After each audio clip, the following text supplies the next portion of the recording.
কি গো, কতদিন হয়ে গেল তোমাদের রাজসভা বন্ধ? হ্যাঁ, আচ্ছা, মহারাজ যদি বেতন দিতে না পারেন তাহলে রাজসভা খোলা রেখে কি লাভ বলো তো? বলি বাড়িতে যা চাল আছে এর বেশি আর রান্না হবে না কিন্তু।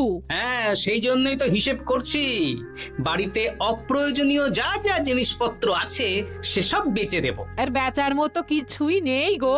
দেখো, তুমি সব সময় আমার পরেই খাও, তাই আমাদের একটা করে থালা বাটি বেচে দিলে তো কোনো সমস্যা নেই গিন্নি। এই তোমার মাথা না কাজ করছে না। যাও বাইরে ঘুরে এসো, পারলে বাজার থেকে ধার করে হলেও একটু চাল নিয়ে এসো। দেখি যদি কোনো সহৃদয় ব্যক্তি চাল দেয়।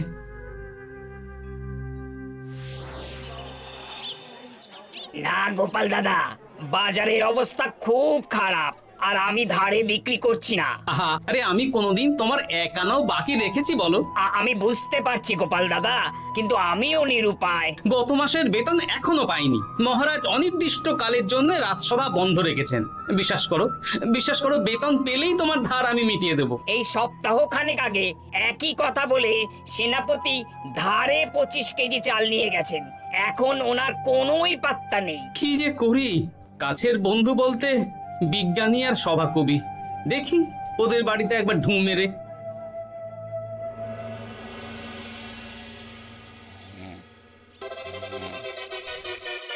কৃষ্ণনগর কৃষ্ণনগর কৃষ্ণনগর শূন্য। হ্যাঁ, এবারে একটা মোহরও নেই। জাহাপানা সর্বনাশ হয়ে গেছে। কি হলো? পালে বাঘ পড়েছে নাকি? এই ঘুমের 12টা বাজিয়ে দিলে। জাহাপানা, এবারে কৃষ্ণনগর থেকে একটা মোহরও খাজনা আসেনি। হ্যাঁ, বলো কি? 1 মাস আগে বাৎসরিক খাজনা দেওয়ার শেষ দিন ছিল, কিন্তু এখনো একটা মোহরও খাজনা আসেনি। না জাহাপানা। পড়েছে এই বেগমের জন্য হীরের হার, হীরের কানের দুল, হীরের নাকছাবি বানাতে দিয়েছি। উজির, যা হোক করে কৃষ্ণনগর থেকে আমার খাজনা চাই চাই। তাহলে তো কৃষ্ণচন্দ্রকেই তলব করতে হবে। যা করার করো। বাবা, এই সময় তোমার শখ হয়েছে ময়না পোষা? আরে না না, আমি পুষিনি। একটা পশ্চিমের গ্রামে কদিন আগে ঘুরতে গিয়েছিলাম। আচ্ছা, ওখান থেকে নিয়ে এসেছো? না, তাও আনিনি, ছোলা খেতে দিয়েছিলাম। দেখি তারপর আমার পিছনে পিছনে উড়ে উড়ে চলে এসেছে। বাহ বাহ বাহ, এ তো ভালো কথা। বিয়ে তো করলে না, তাও একটা সঙ্গী জুটেছে। এ দেশের পাখি নয় গোপাল, এ ময়না কথা বলে, দেখবে। এই ময়না, বলো তো গোপাল এসেছে। আরে বাস, বলো তো গোপালের ভুঁড়ি আছে আমার নেই। বেশ বেশ বেশ। এ ভোরবেলা আমার কাছে আসে, সারাদিন আমার কাছে থাকে, আবার সন্ধে হলেই নিজের বাসায় নিজে নিজেই ফিরে যায়। বুদ্ধিমান পাখি। ওই গ্রামে শাখে শাখে ঝাঁকে ঝাঁকে ময়না। বেশ, বুঝলাম। তা বিজ্ঞানী, তোমার কাছে আমি আসলে একটা দরকারে এসেছি। বলো কি দরকার? আসলে ওই টানাটানির সংসার চলছে, বুঝলে। বাড়িতে চাল বাড়ন্ত, কদিন পরে হাঁড়ি চড়বে না। তুমি কিছু পয়সা ধার দিতে পারবে? আরে এমন করে বলছো কেন? আমার তো সংসার নেই, এত খরচও নেই। তুমি বাড়ি যাও, আমি 2 বস্তা চাল পাঠিয়ে দেব। ধন্যবাদ বিজ্ঞানী, তোমার মতো বন্ধু পাওয়া মুশকিল। বন্ধুত্বে এইসব ধন্যবাদ দেওয়ার দরকার নেই, একে অপরের পাশে থাকলেই হলো।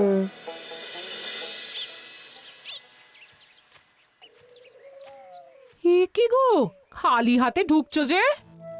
বিজ্ঞানী আমাদের 2 বস্তা চাল পাঠাবে, তাই কিছুটা হলেও চিন্তা কমলো, বুঝলে। ওমা, এই তো সারা বাজার ঘুরে তো ধারে চাল পেলাম না, অগত্যা বিজ্ঞানীর বাড়ি গেলাম। উনি সত্যি তোমার বন্ধু? হ্যাঁ গিন্নি, জানি না কতদিন আমাদের রাজসভার সমস্যাটা চলবে। দেখি অন্য কোনো কাজে লাগতে হবে, বুঝলে। এই দেখো দেখো, যা করার তাড়াতাড়ি করো, এভাবে তো আর চলতে পারে না গো। কি নবাব বাহাদুর আমাকে ডাকছেন? হ্যাঁ, জাহাপনা আপনার উপরে রেগে আছেন। অতি সত্য উত্তর আপনাকে দেখা করতে বলেছেন। এবারে চাষাবাদের মন্দার কারণে রাজস্ব আদায় তেমন ভালো হয়নি, তাই খাজনা পাঠাতে পারিনি। আর কিছুদিন অপেক্ষা করতে বলুন, আমি ঠিক খাজনা পাঠিয়ে দেব। এখন আর খাজনা নিয়ে কথা বলবেন কিনা জানি না। আপনাকে নবাব এই আদেশ পাঠিয়েছেন, আপনি 2 দিনের মধ্যে নবাব বাহাদুরের সাথে দেখা করবেন। আচ্ছা ঠিক আছে।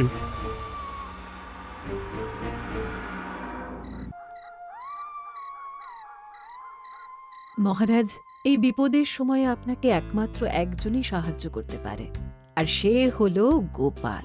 আমি কোন মুখে গোপালকে ডাকবো বলো তো রানী? দীর্ঘদিন ওদের বেতন দিতে পারছি না। গোপাল এরকম স্বার্থপর মানুষই নয় যে নিজের কাজের সময় কাজী আর কাজ ফুরলে বাজি হয়ে যাবে। আপনি একবার বলেই দেখুন না। বেশ, তাহলে আগামীকাল সকালেই গোপালকে ডেকে পাঠাচ্ছি।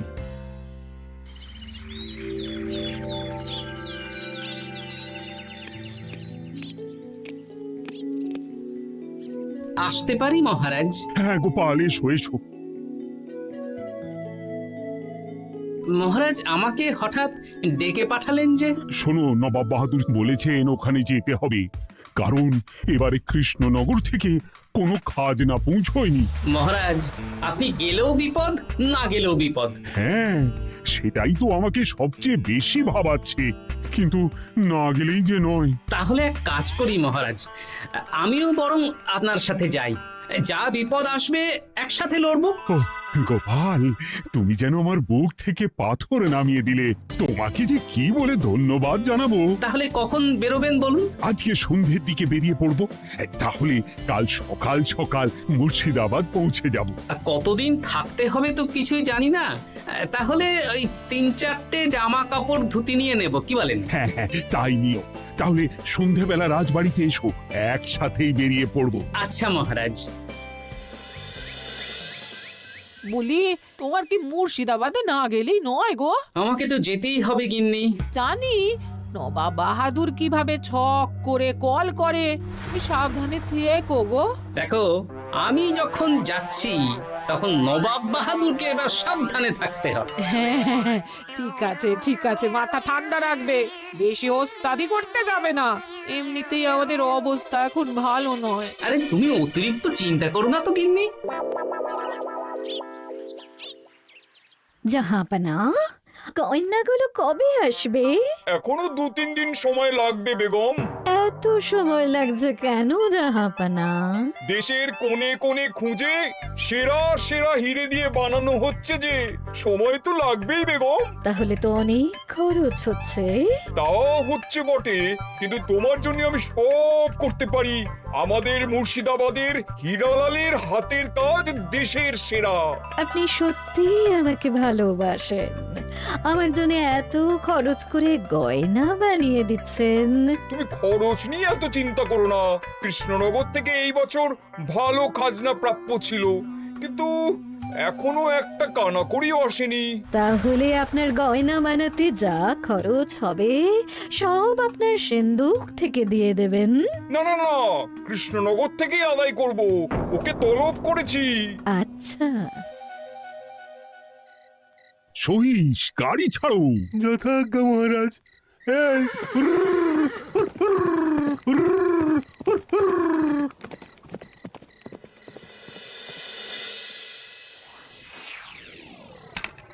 এত রাতে আবার কে এলো রে বাবা?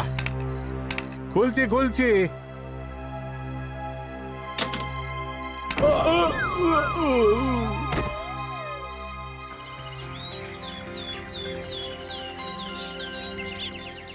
সর্বনাশ হয়ে গেছে জাহাপানা।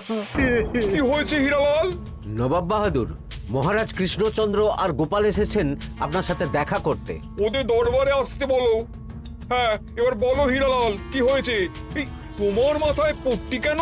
জাহাপানা, গত রাতে আমার সর্বস্ব লুট হয়ে গেছে।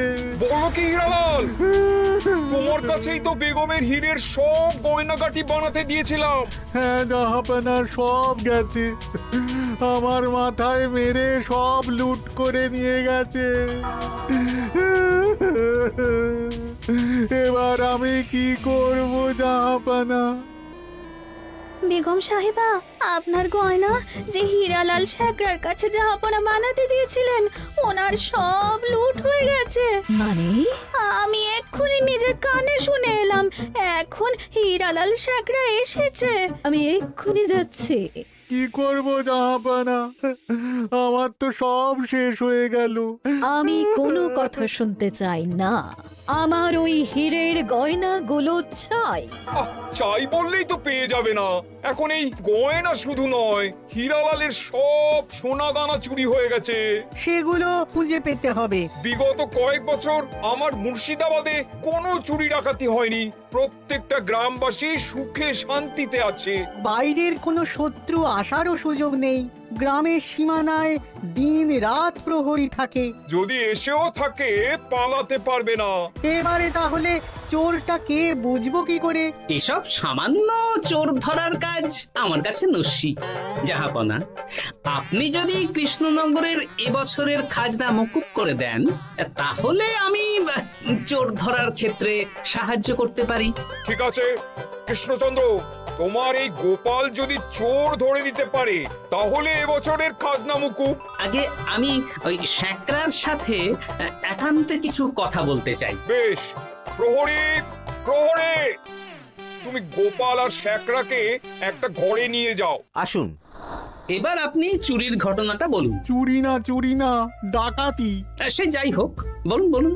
গতকাল রাতে, তারপর সকালে জ্ঞান ফিরে ঘরে গিয়ে দেখি সব ফাঁকা। আমার ঘরের সাথেই লাগোয়া দোকান।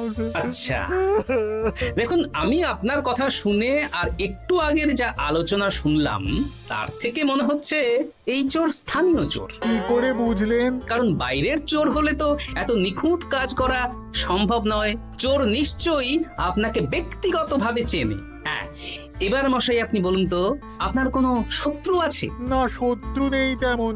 আমার সাথে কারো সম্পর্ক খারাপ নেই। আর আমাদের পাড়ায় সবাই ব্যবসায়ী, সবাই সম্ভ্রান্ত লোকজন। বেশ, তাহলে সব ব্যবসায়ীদেরকেই রাখতে হবে। আমি নবাব বাহাদুরকে বলে দিচ্ছি, আপনি এখন আসুন। নবাব বাহাদুর, আপনি ওই গ্রামের সকল ব্যবসায়ীদের আপনার মহলে ডাকার ব্যবস্থা করুন। সবাই কিন্তু বেশ সম্ভ্রান্ত ব্যবসায়ী। সে হোক না, ওই গ্রামে তো সবাই ব্যবসায়ী, আর বাইরের কোনো লোক গ্রামে ঢোকেনি বা বাইরেও যায়নি।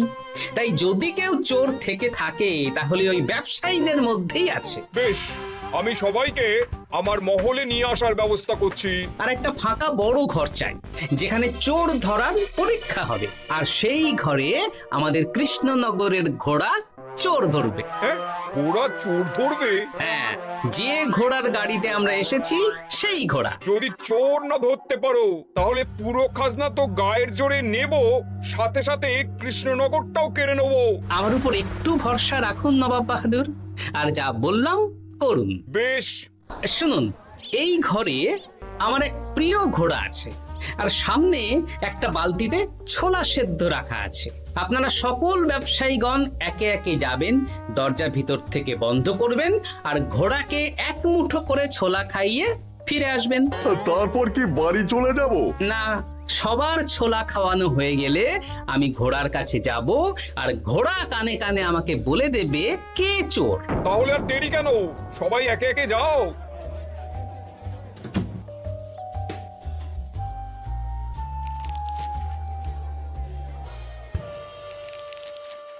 কি করি যদি ঘোড়া সত্যি সত্যি বুঝে যায়? ছোলা খাওয়াবোই না। ব্যাস, ছোলা খাওয়ানো হয়ে গেল। এবার গোপাল বলো তো কে চোর? দাঁড়ান, ঘোড়ার মুখের কথা শুনে আসি। আমি বলে দিচ্ছি জাহাপানা, গোপাল এসব মশকরা করছে, সব মশকরা। ঘোড়া বলে দিয়েছে কে চোর। বলো গোপাল, কে চোর? তার আগে সকল ব্যবসায়ীর হাত দেখে আমি পরীক্ষা করতে চাই। সে দেখো, কিন্তু বলো কে চোর? দেখি দেখি, না, দেখি আপনারটা।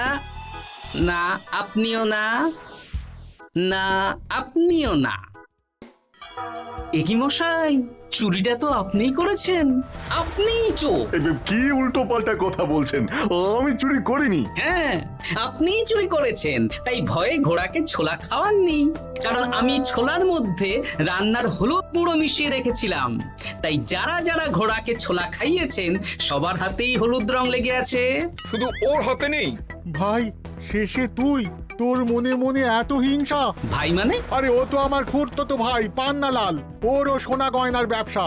ব্যাস, এবার তাহলে বলেই দিন পুরো ব্যাপারটা, কারণ এখান থেকে পালানোর কোনো পথ নেই। ভুল হয়ে গেছে দেখাবো না। আমার দাদা আমার থেকে অনেক বেশি রোজগার করতো, তাই আমার মনে মনে হিংসে ছিল। তারপর বেগম সাহেব আর হীরের গয়না বানানোর এত বড় বায়না পেল, তাই হিংসা আরো বেড়ে গেল। আর তুই চুরি করলি? চুরির সব জিনিস কোথায় আছে? আমার বাড়িতেই আছে দেখাবো না। সাব্বাস গোপাল, সাব্বাস। তোমার কি বুদ্ধি! তাহলে জাহাপানা, কথা মতন আমাদের এই বছর তাহলে খাজনা দিতে হচ্ছে না। না, কথা যখন দিয়েছি তখন আমি তো আর কথার খেলাপ করতে পারি না।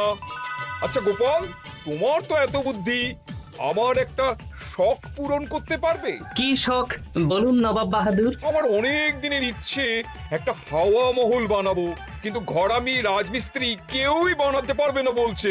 তুমি কি বানিয়ে দিতে পারবে? আগে পারবো জাহাপনা, কিন্তু তার বদলে আমি কি পাবো? আগামী 5 বছর কৃষ্ণনগরের খাজনা মুকুব, আর তোমাকে আমি 100 মোহর উপহার দেবো। বেশ, তাহলে আপনি আমাকে দিন 7 সময় দিন, আর 7 দিন পরে আমার বাড়ির সামনে চলে আসুন। হাওয়া মহল বানিয়ে রাখবো, আপনি নিয়ে যাবেন। বেশ, তাহলে 7 দিন পরে কৃষ্ণনগরে দেখা হচ্ছে। যদি না বানাতে পারো তাহলে কিন্তু আগামী 5 বছর কৃষ্ণনগরকে দ্বিগুণ খাজনা দিতে হবে, এই আমি বলে দিলাম। বেশ, রাজি।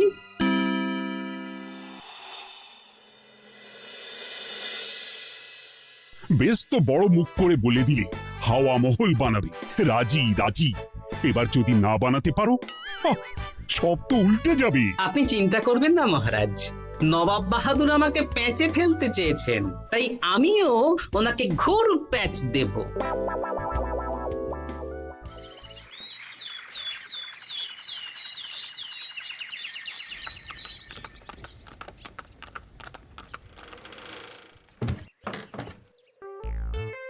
কি গোপাল, আরে কোথায় আমার হাওয়া মহল? 7 দিন হয়ে গেছে তো, তাই মহল দেখতে চলে এলাম। কাজ একদম শেষ পর্যায়ে, চলুন পশ্চিমের মাঠে চলুন। গিন্নি, তুমি মহারাজকে খবর দাও আর বলো পশ্চিমের মাঠে চলে আসতে। আরে তাড়াতাড়ি কর, তাড়াতাড়ি কর। ওই দেখুন, আপনার হাওয়া মহল তৈরি হয়ে গেছে। কই? ওপরে দেখুন। ওরে, নবাবের হাওয়া মহল বলে কথা, ইট কথা হয়ে গেছে। এবার রং কর, রং কর। হাওয়া মহল রং করছি তো, এত তাড়া দিস না। আরে তাড়াতাড়ি কর, তাড়াতাড়ি কর। আরে এসব আবার কি? ময়না পাখি হাওয়া মহল তৈরি করছে? হ্যাঁ, হাওয়া মহল তো, তাই হাওয়াতেই তৈরি হচ্ছে। হাওয়া তো আর চোখে দেখা যায় না, আমি তৈরি করিয়ে দিয়েছি। এবার জাহাপানা আপনি নিয়ে যান। হয়ে গেল, এবারেও গোপাল দাও মেরে দিল। মানে আমি কি করে? সে তো জানি না জাহাপনা, আপনি বলেছিলেন হাওয়া মহল বানিয়ে দিতে হবে, আর আমি আপনার আবদার পূরণ করেছি। এখন আগামী 5 বছর আমরা খাজনা মুক্ত। সাব্বাস গোপাল। ওরে, রংটা ভালো করে কর, ভালো করে কর। নবাবের হাওয়া মহল। গোপাল, তুমি সত্যিই বুদ্ধিমান, তোমার বুদ্ধির জবাব নেই। শোনো, আগামী 5 বছর কৃষ্ণনগরে খাজনা মুকুব, আর এই নাও তোমার 100 মোহর উপহার। এবার বলো, তুমি এই অসম্ভবকে সম্ভব করলে কি করে? আমি বুঝতেই পেরেছিলাম, আপনার মুর্শিদাবাদের চোর ধরার পরে আপনি আমাকে যখন হাওয়া মহল বানাতে বললেন, তখন নিশ্চয়ই কোনো উদ্দেশ্য আছে। কারণ আপনি তো মন থেকে চাননি যে খাজনা না দিয়ে আমরা মুক্তি পাই। তাই গোপাল এই চালটা চাললো। যদিও আমি গোপালকে একটু সাহায্য করেছি। কিরকম সাহায্য? কদিন আগে আমি বিজ্ঞানীর ঘরে গিয়ে দেখি একটা ময়না হুবহু মানুষের মতন কথা বলছে, আর বিজ্ঞানী বলল এরকম অনেক ময়না পাখি আছে। ব্যাস এই এক সপ্তাহ ধরে আমি ময়নাগুলোকে বিভিন্ন বুলি শেখালাম আর ওরা সেগুলোই বলে চলেছে। নয়, হ্যাঁ। ওরে রংটা ভালো করে কর, ভালো করে কর, নবাবের হাওয়া মহল। মহারাজ 100 মোহর আপনি রাখুন। আমাদের সব সভাসদদের এই মোহর থেকেই আপাতত বেতন দিয়ে রাজসভা শুরু করুন। ধন্যবাদ গোপাল, তোমাকে আমার সভাসদ পেয়ে আমরা সবাই ধন্য। আর বিজ্ঞানীকেও।